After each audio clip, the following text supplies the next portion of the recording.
अवधूत चिंतन श्री गुरुदेव दत्त श्री स्वामी समर्थ। नवरात्रीच्या 9 दिवसांमध्ये मी तुम्हाला काही संकेत सांगणार आहे। यापैकी एकही संकेत जर तुम्हाला मिळाला तर तुम्ही समजा की देवी आई तुमच्यावर खूप प्रसन्न आहे, खूप शुभ गोष्टी, चांगल्या गोष्टी तुमच्या आयुष्यामध्ये घडणार आहे। तर असे कुठले संकेत आहे ते मी तुम्हाला आजच्या व्हिडिओमध्ये सांगणार आहे। बघा, 15 ऑक्टोबरपासून रविवारपासून शारदीय नवरात्र सुरू होतोय। 9 दिवसांचं हे नवरात्र असतं।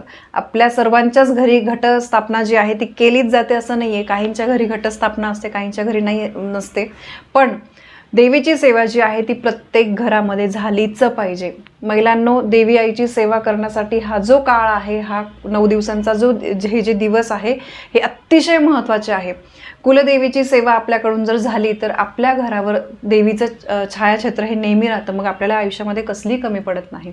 नवरात्रीच्या 9 दिवसांमध्ये देवीच्या 9 रूपांची आपण पूजा करत असतो आणि त्याच्यामुळे आपल्या मनातली मोठ्यात मोठी इच्छा जी आहे ती पूर्ण होते। आपण कुठल्या पण कामामध्ये आपण सफल होतो, देवी जी आहे ती आपल्यावर प्रसन्न होते। तर त्यामुळे आपण जेव्हा देवीची काही सेवा करतोय, काहीतरी देवी उपाय करतोय, तर आपल्याला वाटतं की याचे कुठेतरी काहीतरी आपल्याला संकेत मिळाले पाहिजे की खरंच मी ही सेवा करते, ही माझ्या आईपर्यंत, माझ्या देवी आईपर्यंत पोचते की नाही, याचे काहीतरी संकेत मिळावे असं आपल्याला वाटत असतं।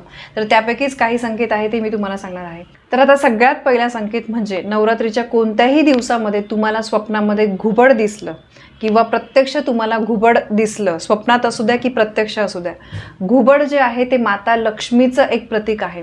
तर हा संकेत म्हणजे घुबड, नवरात्रीच्या 9 दिवसामध्ये घुबड स्वप्नामध्ये येणं किंवा प्रत्यक्ष दिसणं, हा संकेत म्हणजे माता लक्ष्मीचे तुमच्या घरामध्ये आगमन होणार आहे। आणि म्हणूनच आपण आपल्या घरामध्ये घराजवळचा परिसर, त्यानंतर घरदार हे जे आहे ते अगदी स्वच्छ केलं पाहिजे। नवरात्रीच्या आधी आपल्याला स्वच्छता करायची आहे, कारण जिथे स्वच्छता आहे तिथेच माता लक्ष्मीचा वास असतो आणि घाणेरड्या ठिकाणी अलक्ष्मी वास करते, तिथे माता लक्ष्मी कधीही वास करत नाही। त्यामुळे बघा, घरामध्ये तुम्ही सकाळ संध्याकाळ दिवाबत्ती करा, अखंड दिवा लावा। घट नाही बसवले तरी तुम्ही अखंड दिवा लावू शकतात। याबद्दलचा व्हिडिओ नक्कीच तुमच्यासोबत शेअर मी करेन। पण जर तुम्हाला या नवरात्रीच्या 9 दिवसामध्ये घुबड दिसलं किंवा स्वप्नामध्ये घुबड आलं तर हा एक अतिशय शुभ संकेत आहे। धनसंपत्ती, पैसा, ऐश्वर्य जे आहे ते तुम्हाला अगदी भरभरून मिळणार आहे। घुबड जे आहे ते माता लक्ष्मीचं वाहन मानलं जातं आणि यावरच बसून संपूर्ण पृथ्वी तलावर माता लक्ष्मी जी आहे ती वावरत असते। आता यानंतर दुसरा संकेत म्हणजे नवरात्रीच्या 9 दिवसांमध्ये तुम्हाला एखादी शृंगार केलेली महिला दिसली, म्हणजे बघा, काही महिलांकडे बघितल्यावर असं देवीचं रूप आहे असं वाटतं आपल्याला। आणि या नवरात्रीच्या 9 दिवसांमध्ये सगळ्याच स्त्रिया अगदी व्यवस्थित रोज त्या कलरची साडी घालून वगैरे वावरत असतात। कुठेही बाहेर जाताना आपण अगदी व्यवस्थित असं सगळं छान सजून जात असतो। पण काही स्त्रियांकडे बघितल्यावर बघा, आपल्याला असं देवीचं रूप आहे असं मानलं जातं। तर असं सर्व साज शृंगार केलेली, मंगळसूत्र, टिकली, बांगड्या, जोडवे असं सगळं घातलेली, जो आपण स्त्रीचा सौभाग्याचा अलंकार शृंगार म्हणतो, असं सगळं घातलेली महिला जर तुम्हाला दिसली किंवा तुमच्या स्वप्नामध्ये आली तर समजा की देवी आईने तुम्हाला प्रत्यक्ष दर्शन दिलेलं आहे आणि तुमच्या जीवनातल्या कोणत्याही प्रकारच्या ज्या समस्या असतील, पैशाच्या असू द्या, इतर कुठल्याही समस्या असू द्या, त्या दूर होणार आहे आणि लवकरच सगळं काही अगदी व्यवस्थित छान होणार आहे, हे त्याचा संकेत आहे। यानंतर तिसरा संकेत म्हणजे नारळ, कमळाचे फूल किंवा हंस पक्षी हे जर तुम्हाला सकाळी सकाळी दिसले किंवा पहाटे अगदी तुमच्या स्वप्नामध्ये आले तर समजा की माता लक्ष्मीची तुमच्यावर कृपादृष्टी आहे। कारण नारळ आणि कमळाचं फूल हे माता लक्ष्मीला अतिशय प्रिय आहे। कमळ तर माता लक्ष्मीला खूपच प्रिय आहे आणि हंस जे आहे ते माता लक्ष्मीचं वाहन आहे। तर अशा गोष्टी जर तुम्हाला सकाळी दिसल्या किंवा स्वप्नामध्ये दिसल्या पहाटे, तर तुम्ही समजा की माता लक्ष्मीचा आपल्याला भरभरून आशीर्वाद मिळालेला आहे। यानंतर चौथा संकेत म्हणजे घरातून जर बाहेर पडल्यानंतर तुम्हाला गाईचं, गोमातेचं जर दर्शन झालं तर ही खूप शुभ गोष्ट आहे। कारण नवरात्रीच्या दिवसांमध्ये गाईचं दर्शन होणं आणि त्यात जर पांढऱ्या रंगाची, सफेद रंगाची जर गाय तुम्हाला दिसली तर मग तर तुम्ही समजा की हा खूपच तुमच्या आयुष्यामध्ये सगळंच अगदी छान होणार आहे। तुमच्या मनातली मोठ्यात मोठी इच्छा, मनोकामना जी आहे ती पूर्ण होणार आहे।